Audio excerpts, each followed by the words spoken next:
Hi there. In this video, we are looking at the topic, can an air compressor be stored outside? Things you should know, best ways to store an air compressor outside. You can also read the full, in-depth blog post by going to the link below. We welcome you to Home Tools Pro. So, can an air compressor be stored outside? Yes, it is possible to store an air compressor outside. However, you will need to take precautions to protect the unit from the elements.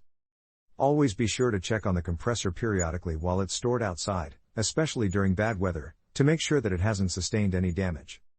An outdoor storage area is a good option if you have space, but be sure to keep an eye on the weather and bring the compressor inside if there is a chance of rain or snow. Storing your air compressor in a dry, well-ventilated area will help keep it in good condition for years to come. In the full blog post, we have done hours of research, and divided the topic into the following subtopics. Number 1.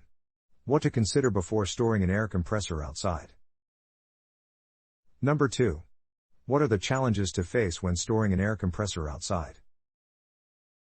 Number 3. What are the potential risks of storing an air compressor outside? Number 4.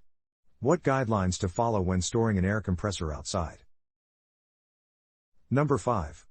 What is the impact of seasonal weather changes when storing an air compressor outside? Number 6. What is the best place and best way to store an air compressor? So, there you go. We go into much detail in our blog post about storing air compressors outside. Just click the link below and you can read all about the research we have done on this topic. See you inside.